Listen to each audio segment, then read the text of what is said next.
Comrade మరి తేకుమల్ల సమ్మయ్య గారు రాష్ట్ర కార్యదర్శి, అదేవిధంగా సిపిఐ జిల్లా కార్యదర్శి కామ్రేడ్ గుంటి వేరు గారు, అదేవిధంగా గోవర్ధన్ గారు, సుతారి రాములు గారు, ఎండి ముకురం, కడారి రాములు, మౌలానా, ఇంకా చాలామంది వేదిక మీద ఉన్నారు.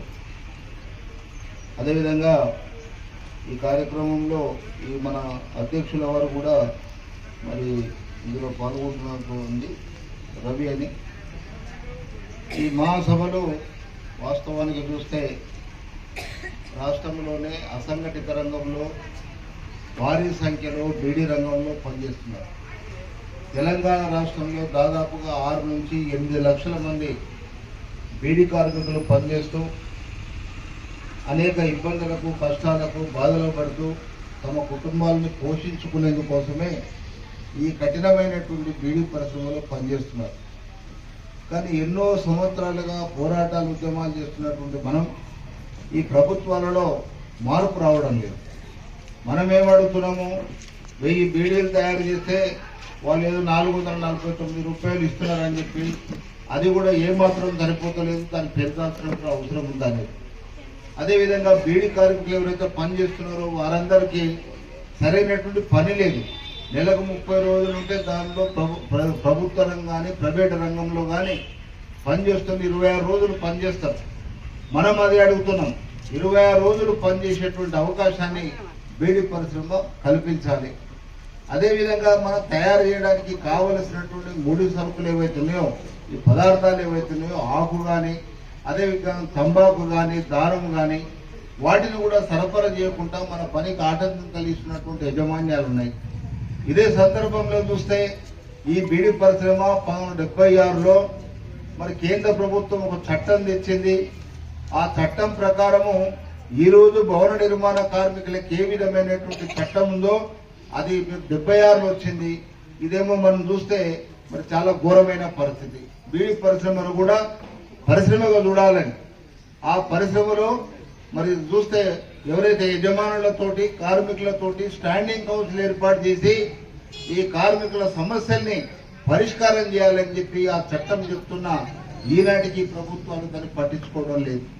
అదేవిధంగా కనీస వేతనాలు, మనం ఎందుకు పనిచేస్తున్నాం, పుట్టగూడి కోసం పనిచేస్తున్నాం. మనం కనీస వేతనం అంటే కనీసం బతకడానికి, 2 పూటలు తినడానికి, కనీసం సంవత్సరానికి 1-2 పండుగలు చేసుకోవడానికి, పిల్లల్ని పోషించుకోవడానికి సరిపోయేటువంటి జీతం, ఆ జీతాన్ని కనీస వేతనం ఇవ్వమంటే ఇచ్చేటువంటి పరిస్థితులు లేదు, అది కూడా ఉన్నది. అదేవిధంగా ఈ పరిశ్రమ మరి ఒక యాజమాన్యం చేస్తున్నట్టు ఒక పరిశ్రమ లాగా పనిచేస్తున్నప్పుడు ఇందులో పనిచేసినటువంటి కార్మికులకు ఈఎస్ఐ చట్టం అమలు చేయాలి. ఈ చట్టం 48లో వచ్చింది. ఈ చట్టం ప్రకారం ఎవరైనా కార్మికులు ఈ చట్టం పరిధిలోకి వస్తారు. కానీ బీడీ కార్మికులకు ఎందుకు ఈఎస్ఐ కార్డులు ఇస్తలేరు? వాళ్ళకి ఇవ్వాల్సిన అవసరం ఉన్నది. ఎందుకంటే వాళ్ళకే రోగాలు వస్తున్నాయి, వాళ్ళకి టీబీ రోగం వస్తుంది, అదేవిధంగా క్యాన్సర్ రోగాలు వస్తున్నాయి. అది చావడానికి సిద్ధపడ్డటువంటి రోగులు. దీన్ని దృష్టిలో పెట్టుకున్నప్పుడు ఏం చేస్తున్నాం మనం బీడీ పరిశ్రమలో పనిచేసి ఇంతకాలం బీడీలు చుట్టి బీడీలు అల్లి ఇవన్నీ చేసిన తర్వాత చివరికి చనిపోయేటప్పుడు ఎలాంటి వైద్య సదుపాయం లేనటువంటి పరిస్థితిని ఈ ప్రభుత్వాలు కల్పిస్తున్నాయి. కాబట్టి ఈఎస్ఐ హాస్పిటల్ ప్రతి జిల్లాకు ఒకటి ఈఎస్ఐ హాస్పిటల్ కట్టించాలని చెప్పేసి కూడా ఈ ప్రభుత్వాన్ని డిమాండ్ చేస్తున్నాం. ఈ యొక్క పరిశ్రమలో పనిచేస్తున్న అందరికీ ఈఎస్ఐ కార్డులు ఇవ్వాలి. దానివల్ల లాభాలు ఉన్నాయి. ఉచితంగా మందులు ఇస్తారు. మీరు పనిచేస్తూ ఈ యొక్క క్యాన్సర్ బాధిన పడినా, మరో రకంగా ఇబ్బందులకు గురై మరణించినా మీకు తప్పనిసరిగా పనిలో జరిగినటువంటి నష్టపరిహారం కింద, ప్రమాద నష్టపరిహారం కింద నష్టపరిహారం ఇవ్వాల్సినటువంటి అవసరం ఉంది. అదేవిధంగా ప్రావిడెంట్ ఫండ్ సౌకర్యం మీకు అమలవుతుంది. కానీ ఈఎస్ఐ అమలు చేయకుండా ప్రావిడెంట్ ఫండ్ చట్టాన్ని అమలు చేసి దాంట్లో పెన్షన్ వస్తుంది.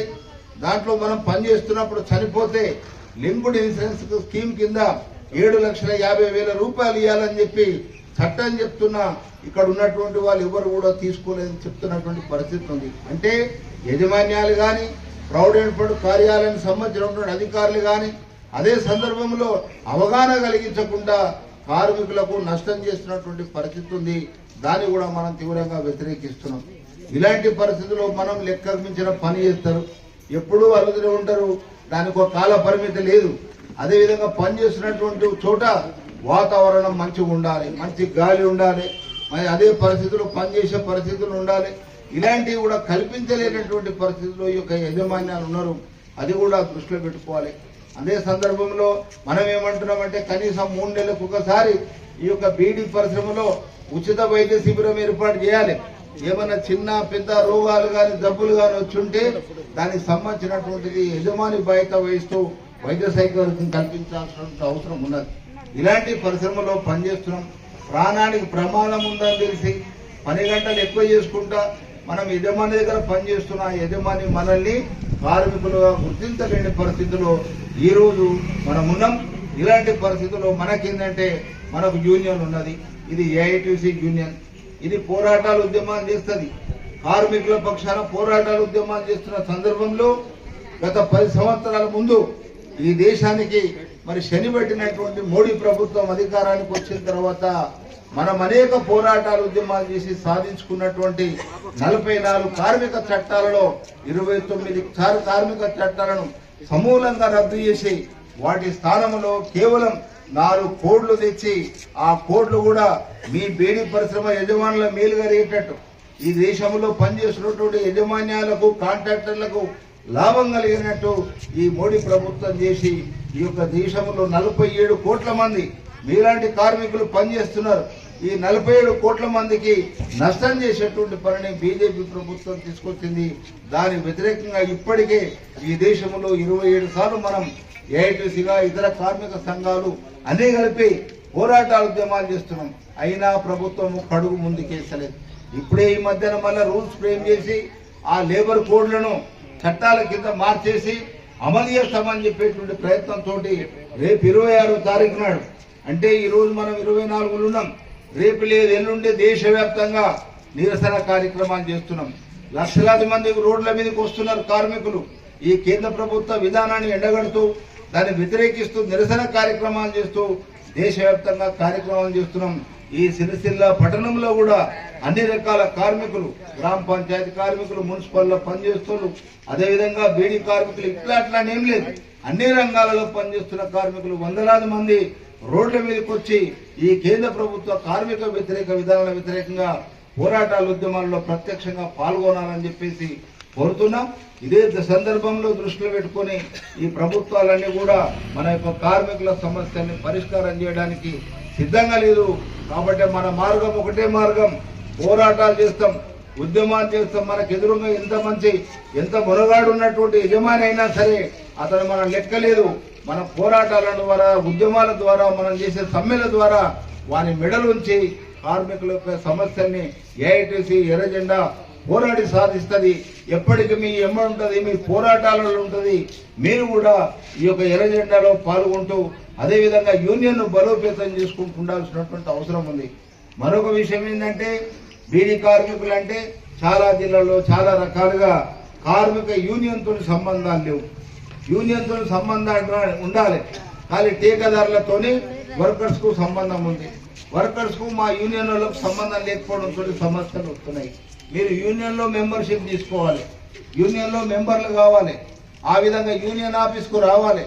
అదే సందర్భంలో మనం ఠేకాదారులు ఉండొచ్చు, వాళ్ళు ఎవరు యజమానికి మనకు మధ్య దళారీలు, కానీ మధ్య దళారులే ఈరోజు మనకు పేమెంట్ ఇచ్చేటువంటి పరిస్థితి, వాళ్ళు ఇచ్చేటువంటి యొక్క చందాల ద్వారా ఈ యొక్క సంఘాలు నడిపేటువంటి పరిస్థితి కూడా కనపడుతుంది. కాబట్టి యజమానితోని సంబంధం లేదు, ఈ యొక్క ఠేకాదారుతో సంబంధం లేదు, కార్మికులకు యూనియన్ కు సంబంధం ఉండాలి. మీరు మీ సమస్యల పరిష్కారం కోసం మనం చేసేటువంటి పోరాటాలలో మీరు ప్రత్యక్షంగా పాల్గొనడం, ధర్నాలు, ప్రదర్శనలు, ఉద్యమాలు చేయడం, అవసరమైతే సమ్మెలు చేసి మెడలు వంచితే ఈ మధ్యన ఠేకాదారు కాదు యజమాని దిగి వస్తాడు. ఆ యజమాని దిగి వచ్చి మన సమస్యల్ని పరిష్కారం చేసేటువంటి అవకాశం ఉంటుంది. కాబట్టి ఇప్పుడున్నటువంటి పరిస్థితులలో మన ముందర కర్తవ్యం ఒకటే, కార్మికులు ఐక్యంగా ఉండాలి, అన్ని రంగాల కార్మికులు ఉండాలి. మన పక్కనే అంగన్వాడీ అక్క ఉంటుంది, ఆశా అక్క ఉంటుంది, మధ్యాహ్న భోజన కార్మికురాలు ఉంటారు, అదేవిధంగా ఆటో కార్మికులు, రిక్షా కార్మికులు, ఎవరిని చూసినా వాళ్ళందరూ కార్మికులే. వారి సమస్యల పరిష్కారం కోసం ఎప్పటికి కూడా ఎర్ర జెండా నిలబడుతుంది. దానికి తోడు మీరు కూడా అదే సందర్భంలో మద్దతు ఇస్తూ సపోర్ట్ చేస్తూ కార్మికుల ఐక్యతను కాపాడుతూ మన శత్రువు యజమాన్యాన్ని మెడలు వంచి మన హక్కుల్ని సాధించుకుందామని చెప్పి మీ అందరికి తెలియజేస్తూ ఈ అవకాశం ఇచ్చినందుకు మీ అందరికి కూడా ధన్యవాదాలు తెలియజేస్తున్నాను. రాష్ట్ర ప్రధాన కార్యదర్శి